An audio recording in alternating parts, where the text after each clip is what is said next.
तालियां बजाएं। और पवन जी आपको यहाँ पर जो मंच पर लोग बैठे हैं वो कविता सुनाने आए हैं, और जो लोग आप सामने बैठे हैं वो कविता सुनने आए हैं। लेकिन इस दोनों के बीच में एक वर्ग ऐसा भी है जो आपको रास्तों में मिला होगा, कभी खाकी में कभी सफेद वर्दी में। वो इसलिए आया कि आपके सुनने और सुनाने में खलल न पड़े। और जब भी कभी संसद में कोई खलल डालने आता है, विधानसभा में आता है, किसी मंदिर में आता है, तो लोकतंत्र के मंदिर पर जब शीश चढ़ाने की बात आती है तो यही लोग अपना शीश सबसे पहले चढ़ाते हैं। मैं ऐसी शहादत को नमन करते हुए कि ये जो मरते हैं लोग देश के लिए, अशोक जी ने कहा कि फौजी उतने नहीं मरते जितने हर साल पुलिस वाले मरते हैं। मैं उनकी अंतिम इच्छा के माध्यम से, कि जो मरते हैं उनकी कोई अंतिम इच्छा रहती होगी, अपने शब्दों के माध्यम से उस अंतिम इच्छा को आप तक पहुंचा रहा हूं। और जहां आपको लगे कि आपके मन की, आपके दिल की बात कही है, वहां इस मंच का और आपका आशीष चाहूंगा। आतंकवादियों की गोली से मारे गए वीर सिपाही के शरीर के पास से जब मैंने उसकी डायरी को उठाया तो उसके संस्मरणों में मैंने उसकी अंतिम इच्छा को इस तरह लिखे हुए पाया।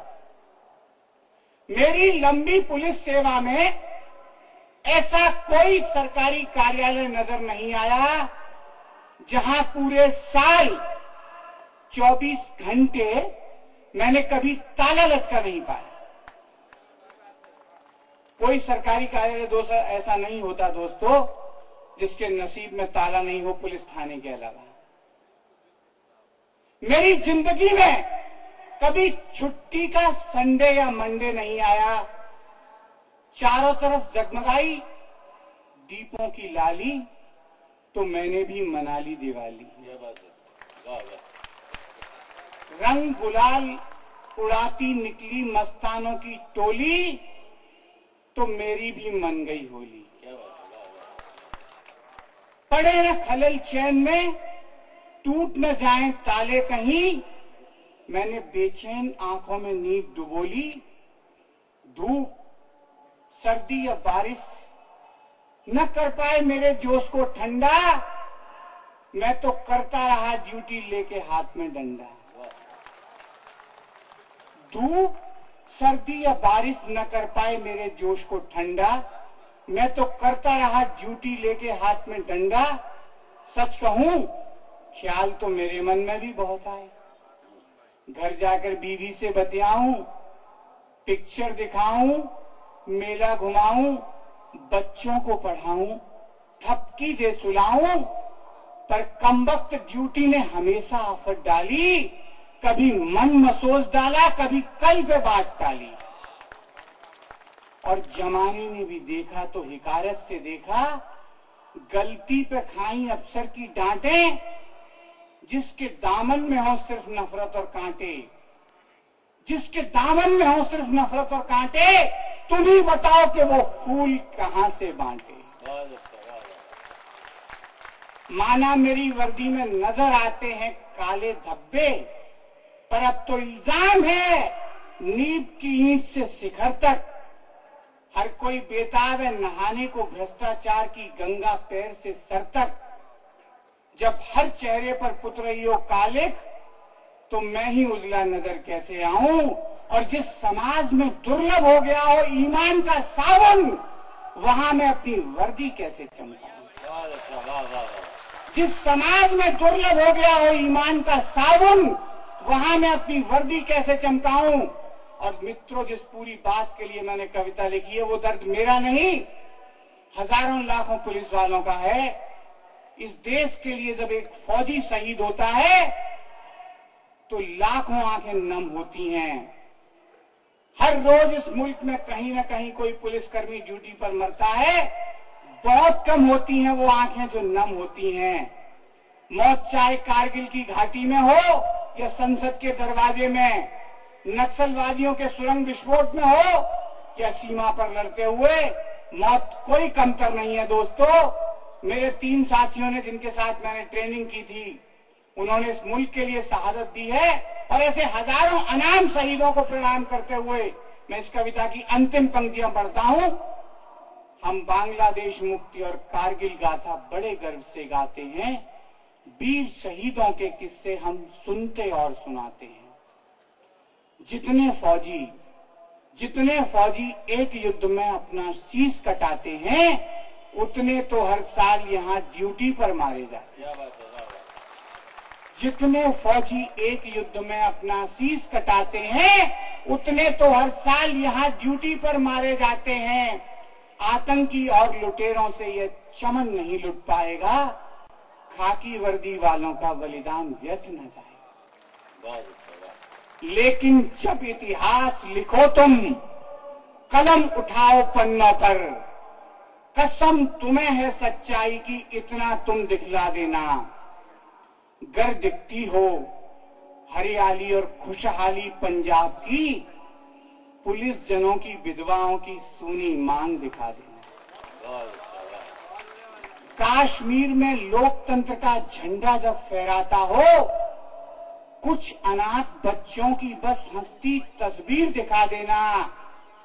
आसाम, मणिपुर और त्रिपुरा में अब विघटन का शोर नहीं, कुछ गुमनाम चिताओं पर तुम श्रद्धा सुमन चढ़ा देना। गर दिखती हो शांति और व्यवस्था की उजली तस्वीर कहीं, डाकू की गोली से घायल लंगड़ी टांग बता देना। सीमा पर लड़ता है फौजी अपने दुश्मन से, हम लड़ते अपनों से, अपने मन से। होती है हमसे भी गलती करता है इंसान, हमको तो करनी है केवल कातिल वैसी की पहचान। कहते हैं कुछ लोग कि हम हैं वर्दी वाले गुंडे, अपनी भाषा गाली डंडे, बदजुबान हैं, बद दिमाग हैं, भ्रष्ट और निकम्मे हैं। सच्चाई अगर इसमें हो तो तोमत हमें लगा देना, पर मेरी अंतिम इच्छा पर इतना सम्मान दिखा देना। अगर खाकी वर्दी के पीछे भी दिख जाए इंसान कोई, तो बस प्यार से मुस्कुरा देना, ये कविता मैंने अशोक जी के आदेश पर सुनाई। एक कविता उन लोगों के लिए छोटी सी 1 मिनट की जो यहां नहीं है। मध्य प्रदेश का 50वां स्थापना का साल दिवाली के मौके पर आया। मुबारक पूरे प्रदेश को। हम लोग उत्सव मना रहे हैं, कविता सुन रहे हैं, नृत्य है, संगीत है। लेकिन ऐसे भी लोग हैं जिनके लिए इन 365 दिन में सुबह दोपहर शाम कोई अर्थ नहीं होता।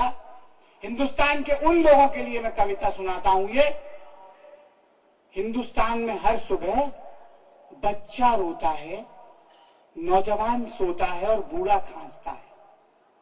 हिंदुस्तान में हर सुबह बच्चा रोता है, नौजवान सोता है और बूढ़ा खांसता है।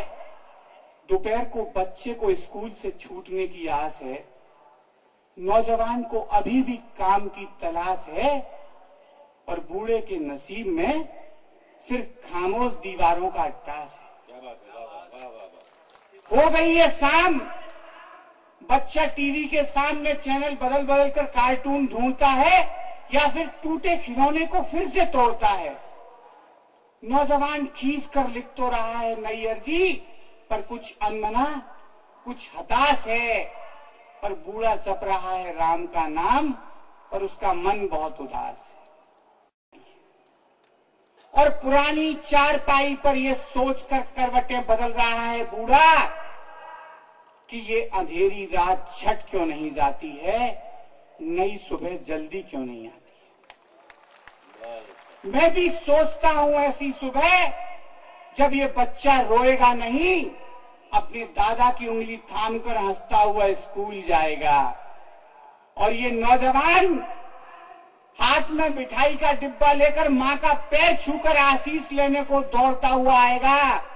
और ये बूढ़ा खांसेगा नहीं, खिलखिलाएगा। अपना तजुर्बा घर वालों को ही नहीं, पड़ोसियों को भी खुशी खुशी सुनाएगा। ऐसा सवेरा मेरे हिंदुस्तान में कब आएगा? ऐसा सवेरा मेरे हिंदुस्तान में कब आए। जय भारत। आएगा आएगा आएगा।